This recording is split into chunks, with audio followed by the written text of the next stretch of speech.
thank you very much to all the panelists for being here. And we have a stellar group of people as representing big companies from southern India that represent the entire country across the globe. My first question is to Mr.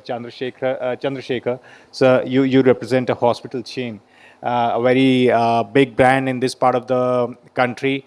Uh, can you share your side of the story as to how as part of a hospital, healthcare system, you have innovated over the years and delivered growth which is regional, which has adapted to the requirements of this particular region, because every region is different and every region has different kind of challenges. So do share your experience of innovating over the years to deliver growth which means something very special to this part of the country. See, sometime, say a decade before, uh, the major surgeries, like suppose the wall replacements and all will be the major surgery that takes 10 days of hospital stay and that has a lot of complications, has been recently, with the recent renovations, made it within an hour by simple interventions.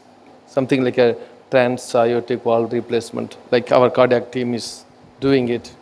And when the patient is shifted from the ICU to the ward, from the closed monitoring system, suddenly they go for no monitoring. And it's not that they are right, it's right to shift as it is, but it's not to keep the patient in the ICU also. So we are using something called early warning system, where a remote monitoring system is there. Patient will not be tied to any monitors or attached to any leads, and still we can see their BP, pulse, vitals, the blood pressures, heart rate, saturation remotely from the home, and that helps a lot of patients to be saved. And apart from this robotics, somewhere else they can operate the telemedicines. From here, we can deliver, we can give suggestions in a remote place where the ICUs are not very much manned by the right team. We can give treatment to the very poor in the remote stage. And a lot of AIs have come now, and triaging has become easy. So all these things are really helping the hospitals to develop much. And this is developing well. So out of this, the tele ICUs and the smart beds, which is giving a remote monitoring systems, are really useful, and that is helping us to develop. And these things are nowadays, it's come in our region very well, and that is making things better. And especially when it's a tele ICU, tele consultations, like say it's a Tamil Nadu, we get a lot of patients from northeast and other countries for the skills what we have. Previously, it was very difficult for the patient to move from there to here for simple opinion. Whereas sitting from here with the Zoom and other things, teleconsultations, we can rightly select, screen, advise for the simple things, and we can invite them only for the right surgeries or right treatment here. So all these things are helping us from the innovation side to develop the healthcare in this part of the country. All right. My next question is to Mr. Srinivasa Bharathy, sir. You are a leading tech company from this part of the region. Could you share, as a company, the solutions that you have offered that have led to the rise in productivity, especially in this part of the region? Because Tamil Nadu and most of the South Indian states, they have very high productivity. So as a tech solution provider, what are the solutions that you have provided that were specifically designed for this particular region? Okay, so good evening and thanks for inviting me to the panel. So we are one of the pioneers, I think, in the software product industry out of Chennai. We've been there in the business for 22 years plus.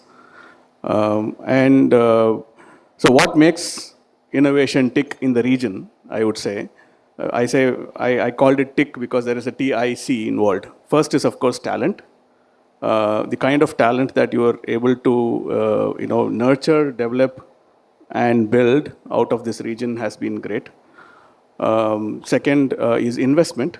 Obviously, when you want to innovate, you got to invest into R&D, into technology, and ensure that investment is in the right direction for long-term benefits of the region. And the third is collaboration. Collaboration with industry, with academia, with government. And all the three together is when you actually have a regional growth happening through innovation. And I think what we tried to do as a pioneer in the space of software products out of Chennai has been to blend all these three into building more solutions that help improve productivity among the organizations that we have served and for ourselves too. So we kind of do something called we practice what we preach, and so all these innovation hub that we do in the region also helps actually catalyze a lot of growth in the area. And I think Chennai as a hub, I think most of us know, is one of the biggest software product hubs in the country. And that's one of the reasons that this place sticks. And we are happy to be one of the companies who are actually part of that innovation, I would say, stream of getting this region really backing up, huge development over a lot of time. All right. Thank you very much, sir. My next question is to Mr. Pratip Francis. Sir, you represent a very big brand. The moment we think of MRF, I as an individual think of Sachin Tendulkar's bat all these years, and after that Virat Kohli. So you as a regional, even though like your original was this part of the country, but you are a global brand. And could you just tell us that how the journey, how difficult this journey has been, and how do you maintain this this supremacy as a recognizable brand from this part of the country that is known globally, and which has put MRF on the global map as well as this part of the country, because MRF is synonymous with I would say something very sturdy that India has produced. Thanks for that question, Neeraj. So I think your question, it hits at the heart of the topic that we are discussing, which is innovation and why probably the southern region in India is able to catalyze innovation much more than other parts of the country. So, I have a slightly unique perspective on that because although I'm a South Indian and I've spent a large part of my life here, a few years working as well, but I've spent 17 years working in Delhi NCR. So, I've seen both sides of it across the country. What I can put my finger on is that why innovation is so deeply rooted in the southern states, especially in places like Tamil Nadu, is the basic culture that we have in the south. It's a culture of excellence and diligence where we actually obsess over the finer details. Let me just explain what I mean. See, in business, there are two kinds of businesses. There are marketing-led businesses and there are product and service-led businesses. So what I've seen is that, companies that are based in other parts of the country, they are majorly marketing-led, which is that they might create a good product, but they'll spend a lot of time and effort marketing that much better than probably the South, companies based in the South. Whereas the companies in the South, they spend a lot of time innovating, investing in R&D, obsessing over the finer details of the product or the service that's being offered, and probably little less on marketing that or making a big, show of the kind of product that they've released. And, that just goes, that derives from the understated culture that we have in the South. And I don't mean this in a derogatory manner. It's actually a compliment that, and this extends also into life outside corporate. So we are very understated, as South Indians, compared to other parts of the country. And that, I think, has led to a culture of innovation where it happens in the back end.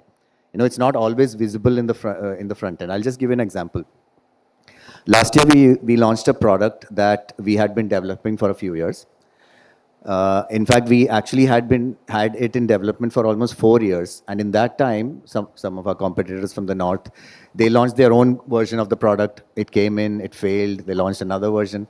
But we resisted the urge to put out product out there without having the rigorous R&D and training and testing in place. So that product was on the streets. It was continuously undergoing rigorous testing, while all of this marketing and everything else was happening elsewhere. So, and then we launched it last year, 4 years after it, we first had the product, but it was a relative success because we put in that effort into not just innovating, but also testing it rigorously and not giving into the urge for, marketing it before we had it completely tested. So I think that in a nutshell, it's that focus on the product or the service rather than the marketing of it, which has led to our excellence over many years, and which also resonates with other companies from this part of the world.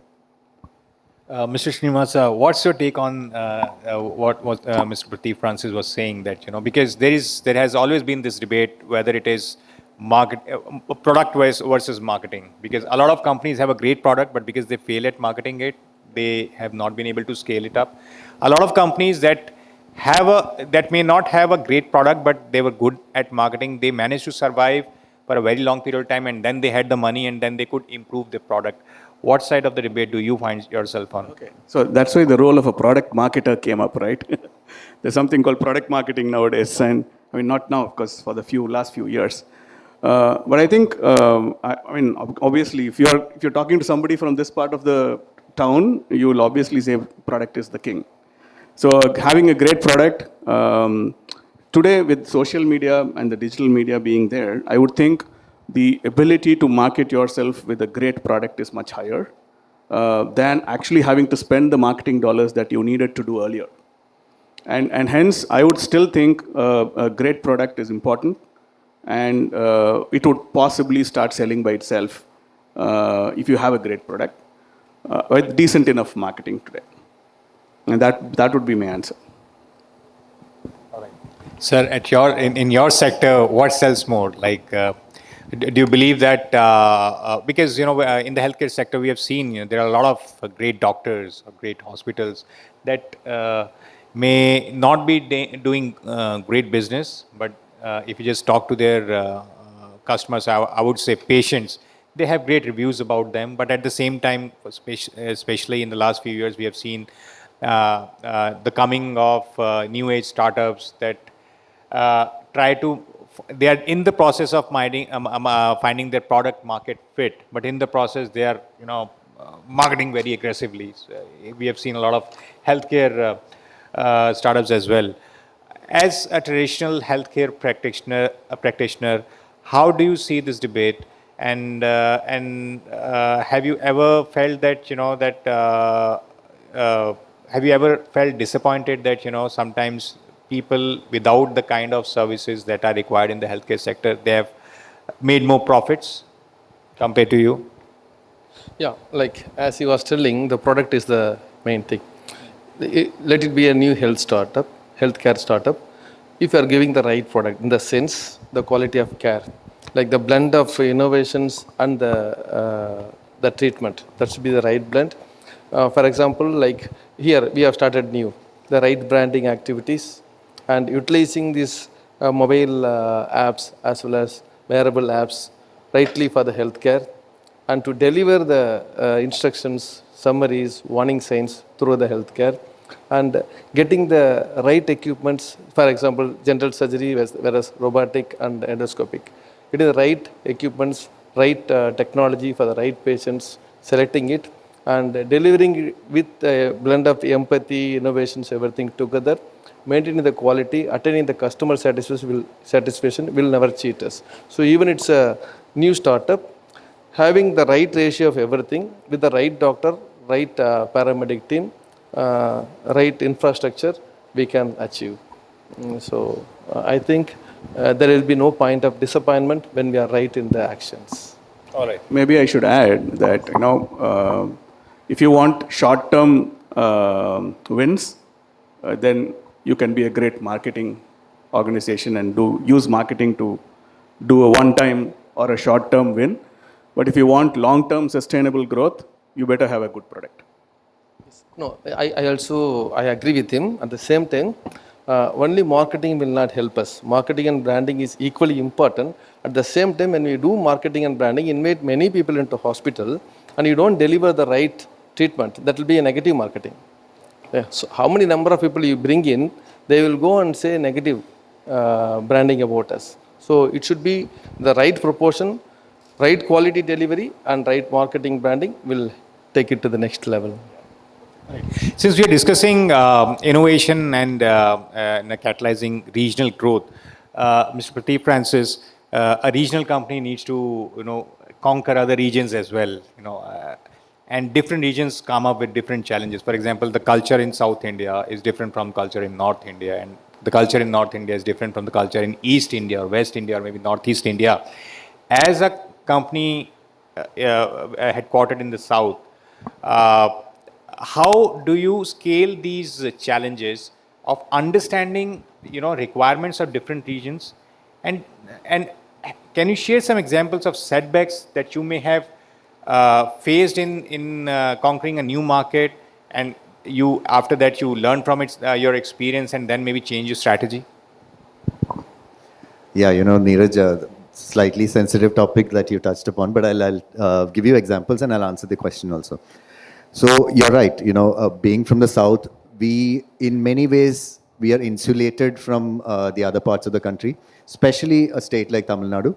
And so before I come to the question that you asked, I must also want that this is also a challenge when you talk about a business that wants to spread across the country. Because I'll take it from a marketing perspective, for example. In marketing, you have to market to every culture, in every language, to Hindi-speaking people, to the people in the East, to the West.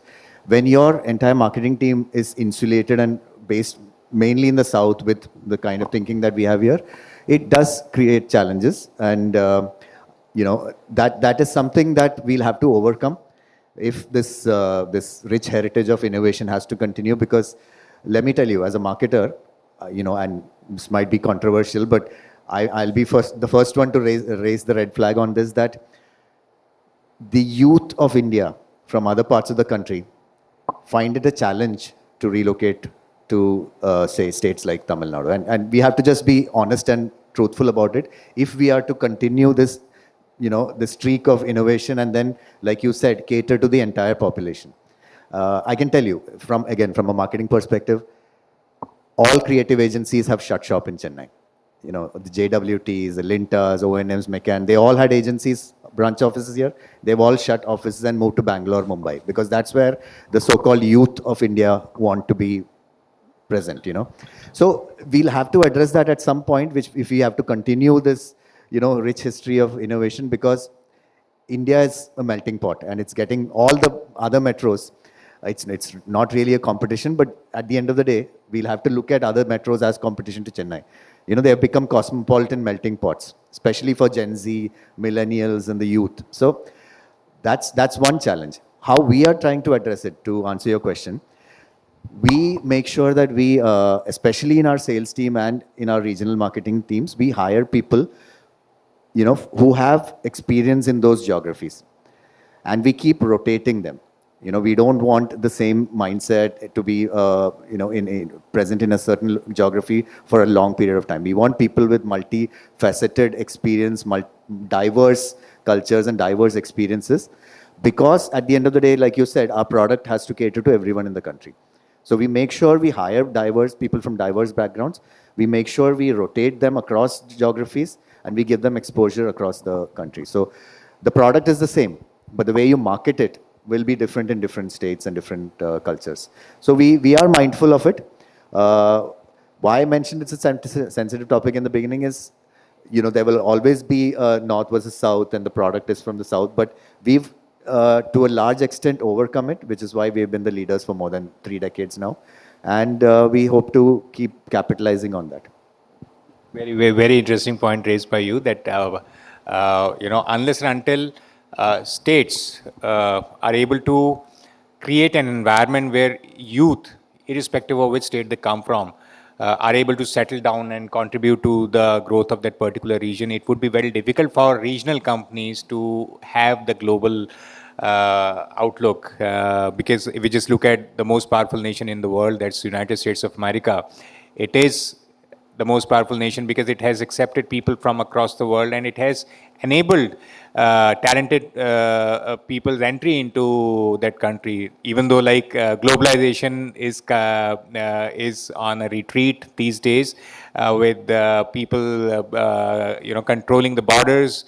But what Mr. Francis said, that a state or a region needs to create an environment where people from across the country should be able to feel at home, and to be able to contribute what they have learned, because diversity is what leads to innovation. Because at the end of the day, if MRF or any other company has to sell products outside of southern India, they will have to understand the mindset of those people, and for that you would need people from those regions. Just in the morning, I was having a talk with a friend of mine. He's a childhood friend. His name is David. He grew up with me in Delhi. However, because he's from Chennai, he has a home in Chennai, and so he works for an ex company. And because he's a South Indian, he has been sent to Bangalore as the sales head of that region, saying that you conquer this region for us, and then maybe you can come back to Gurgaon. Sir, the So same question for I you. kind of recall how we addressed a similar problem. We started, of course, our product was built almost in 1997, and the company has been there since 2002 as an organization.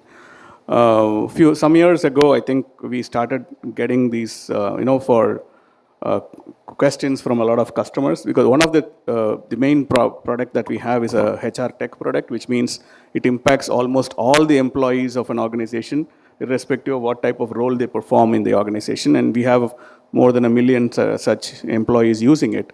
So, and of course, the typical way in which a software company which goes global out of here, when we are operating in 70 plus countries, is to centralize certain things, right? So we centralized obviously our global support system. But then the kind of what Pratip was mentioning, you had language issues. We had people who could not answer or respond in Hindi or respond in a local language out of Chennai, and getting some people onto those desks, not only in India, but even for outside India, speaking the languages that are needed to speak not only within India but also outside, was becoming difficult. So a few years ago, we had to then innovate on the fly. Obviously, so we started these regional desks in various regions, connected them together to the centralized system, and ensured that there is local as well as global support that could work in tandem without actually having to lose customers just because you couldn't respond to them in the same language that they would prefer to, right? So from a cost perspective, it obviously adds a lot of cost to you if you do that. But then that's the compromise you got to do to ensure that you give the right, kind of market response that you do, even post sales. That's an example that comes to my mind. Mr. Chandrasekar, do you face similar kind of challenges in the healthcare sector? Because Yes, I face it. See, our SRM Medical College and SRM Global Hospital, both are in the same campus. When it's a treatment doesn't differ. Whether it is poor or rich, treatment is same. On the one side, we offer free treatment for the same surgery, for the same disease. On the other side, we collect few lakhs. When we started, there was a very big criticism that the people are not even coming for 10 rupees of OP. How can you keep a corporate hospital here? We understood. When the patient is giving importance to money, that guy is a below poverty guy. For him, money matters. He wants healthcare at the lowest cost. Whereas in the same area, there are a lot of affordable creamy layer people. They are not coming here. It's not because of the area is not good. It's not because they don't want to give here. It's because what they want. There is a cultural difference. Here they want a warm greeting, the right room, right AC, right comfort, right right food, and somebody to be around them, give them the like the staff. Everybody should be soft skilled, nicely speaking, and end to end, all the touch points. The way when he enters, somebody should be there to go for a valet parking, somebody to receive him, address him, register nicely, and then take him to the doctor, keep them informed, and then give them the right food, right time, everything. End to end, entry to exit should be what they expect, like a star hotel care they expect. So treatment-wise, we cannot differ. Same surgery here, but when we give what they want, it is possible for us. So that I could get it. It was successfully going this SRM Global, despite having the free treatment on the other side. And apart from that, when we get the patient from Bangladesh, North India, we offer them the same language people to address and the food what they eat there. It's not that like dosa, idli, if we give, they may not be satisfied. We give them and we respect their culture. With all these things, when we change our hosting, that differs a lot. So something like what they have changed here, they kept the different desk in different languages, different part of the country. We keep in here, we treat them medically same, but we treat them and the other aspect differently, and that has become a successful one. It was a big question mark whether we can, and it was, we could.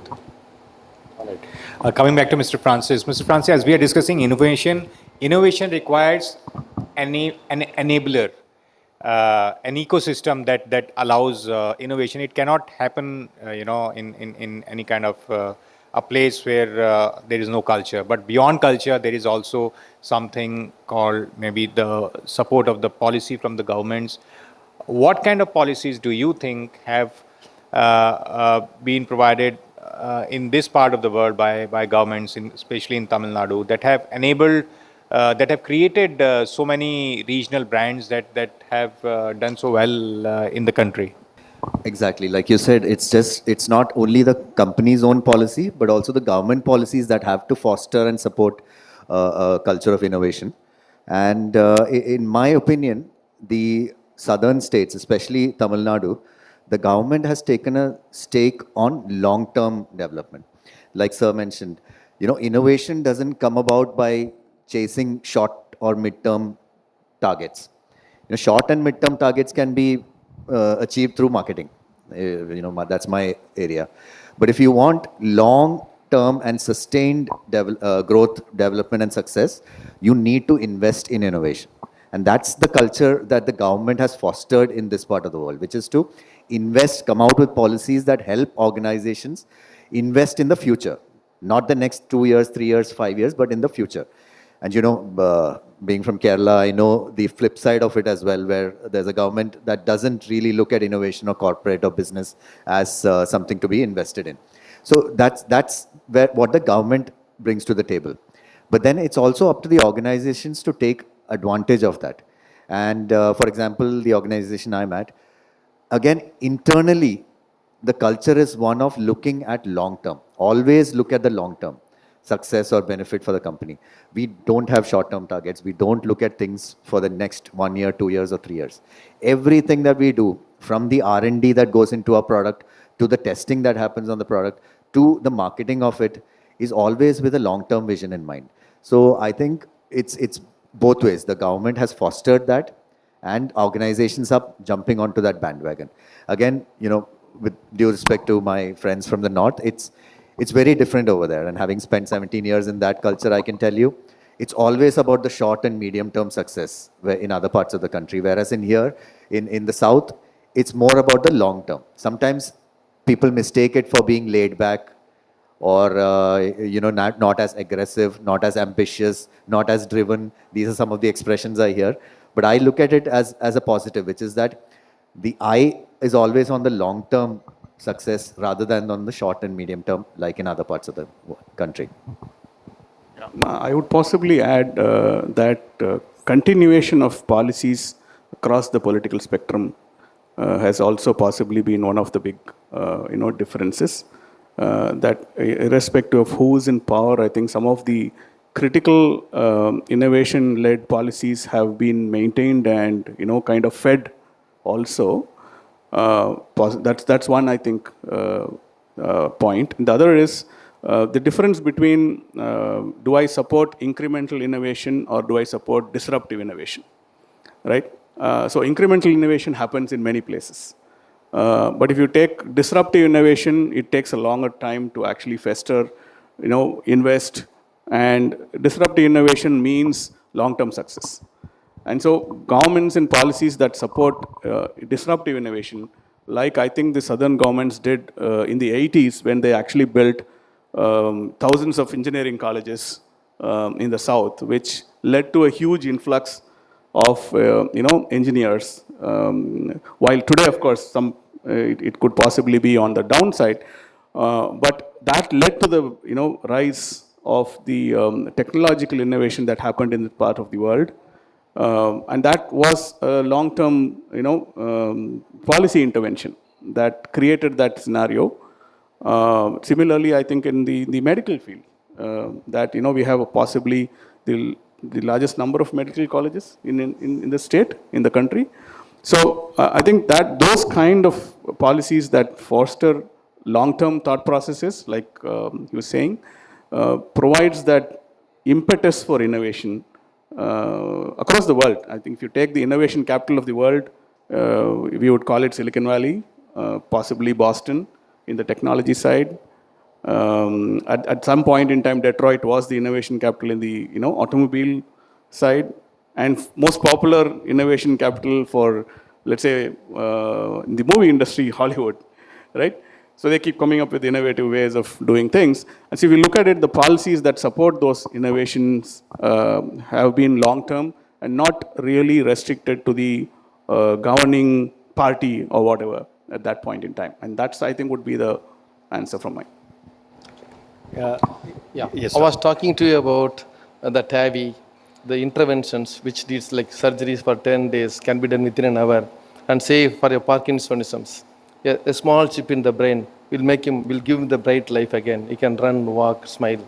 So all these technologies, life-saving technologies, have come, but it's too costly. It should be received by a common man. It's only for the creamy layer. So this should be made affordable. Like go to foreign countries like China and all, they do reverse engineering and keep that technology available for the common man at the cost-effective manner. So that should be there.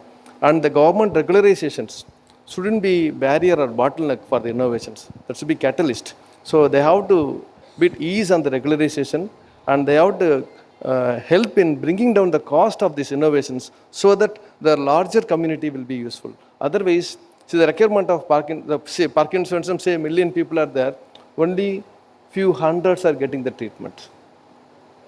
The main reason is the cost. So my feel is the government should help the innovation to be available to every common man at an affordable cost. Our government can subsidize, can waive the tax and give the right cost.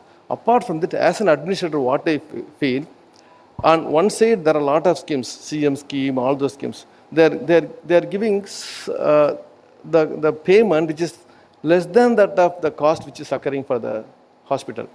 So they are expecting the quality of a foreign. When they want innovation, all these things to be given to the patient, the appropriate cost should be given to the hospitals. So one side, the government should raise the payment to the hospitals. On the other side, government should come down, help the innovative materials and technologies should be available at low cost. By doing this way, we can improve the growth in the regions. All right, so time is up for this session. I would like to thank the learned panelists on this panel for sharing their understanding and knowledge about innovation.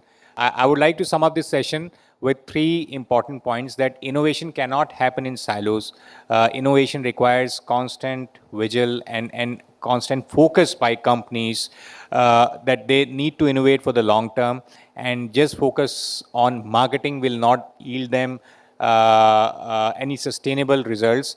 Plus, the government, the local government needs to be an enabler, and and the government also needs to have a long-term vision, and that's why Southern India is way ahead of other parts of the country, simply because governments in the past invested in the future, be it by establishing medical colleges or engineering colleges.